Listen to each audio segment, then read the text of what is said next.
नमस्कार दोस्तों, स्वागत है आपका NH24/7 डिजिटल पर। मेरा नाम है सोनल और आज हम बात करेंगे छत्तीसगढ़ के पूर्व मुख्यमंत्री भूपेश बघेल के घर पर हुई ईडी की छापेमारी और उसके बाद उठे राजनीतिक तूफान के बारे में। ये छापेमारी बीते सोमवार को हुई और अब कांग्रेस ने इसका विरोध करने के लिए प्रदेश भर में प्रदर्शन करने का ऐलान किया है।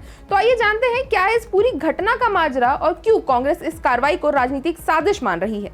हफ्ते के पहले दिन यानी सोमवार को सुबह 8 बजे 4 गाड़ियों में ईडी की टीम प्रदेश के भिलाई 3 स्थित पूर्व सीएम भूपेश बघेल के घर पहुंचती है। करीब 10 घंटे चली इस छापेमारी में ईडी ने 33 लाख रुपए नगद और कुछ दस्तावेज जब्त किए हैं। कार्रवाई के दौरान भूपेश बघेल के परिवार के सदस्य भी घर में मौजूद थे और उनकी ओर से ये कहा गया कि ये सभी पैसे खेती और डेयरी व्यवसाय से आए हैं। इस पूरे मामले पर बघेल ने तंज कसते हुए कहा कि मैं तो महीने से उनका इंतजार कर रहा था। हमारी संपत्ति पूरी तरह से घोषित है और जो पैसे मिले हैं वो हमारी मेहनत का फल है। हम खेती करते हैं, डेयरी चलाते हैं, तो ये सब हमारी ईमानदारी की कमाई है। आइए आपको सुनाते हैं इस पूरे मुद्दे पर उनकी प्रतिक्रिया क्या रही। देखिए, एक तरफ क्या है कि बिना ECIR नंबर के यहाँ आए थे, दूसरा मशीन ला के वो लोग हाइप क्रिएट कर रहे थे, जबकि मिला 33 लाख रुपये, है ना, तो बहुत बड़ी राशि नहीं थी। तीसरी बात ये है कि सीडी कांड में प्रधानमंत्री भी बोलते थे, अमित शाह जी भी बोलते थे, और 7 साल बाद जब कोर्ट में चार्ज फ्रेम करने की बात आई तो डिस्चार्ज हो गया।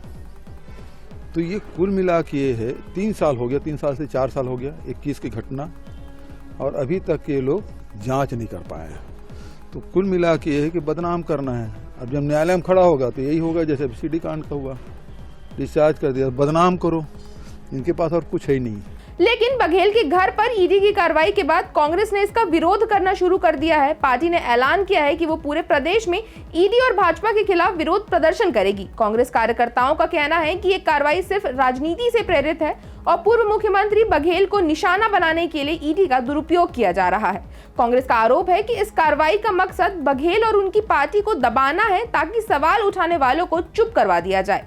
कांग्रेस के नेताओं का ये भी कहना है कि ये छापेमारी विधानसभा में उठाए गए सवालों का बदला है।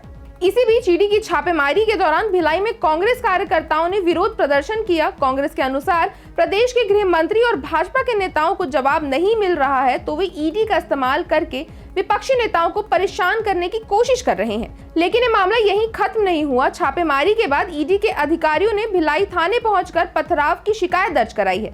कार्यकर्ताओं के विरोध के दौरान ईडी की कार पर पत्थर फेंके गए। इसके बाद पूर्व अध्यक्ष सुशील उर्फ सनी अग्रवाल समेत 25 लोगों के खिलाफ शासकीय कार में बाधा डालने, रास्ता रोकने और संपत्ति को नुकसान पहुंचाने के आरोप में FIR दर्ज कराई गई। भूपेश बघेल ने इस घटना पर अपनी प्रतिक्रिया देते हुए क्या कहा, आइए आपको दिखाते हैं। देखो, भूपेश बघेल का हाथ दबाने की ताकत किसी में नहीं है।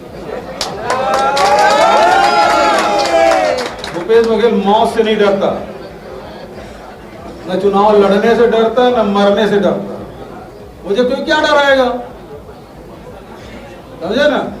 बहुत हम लोगों ने देखा है, झीरम घाटी में हमारे नेता शहीद हुए हैं। उस दिन से मौत का खौफ खत्म हो गया है और षड्यंत्र पूर्वक हराते हैं। हम जानते हैं षड्यंत्र पूर्वक हराते हैं, तो हारने की भी डर नहीं है, मरने की भी डर नहीं है। ये मुझे क्या डराएंगे। कांग्रेस ने इसे सिर्फ एक छापेमारी नहीं बल्कि एक राजनीतिक हमला मान रही है। अब इस पूरे मामले पर मुख्यमंत्री विष्णुदेव साय ने भी अपनी प्रतिक्रिया दी है।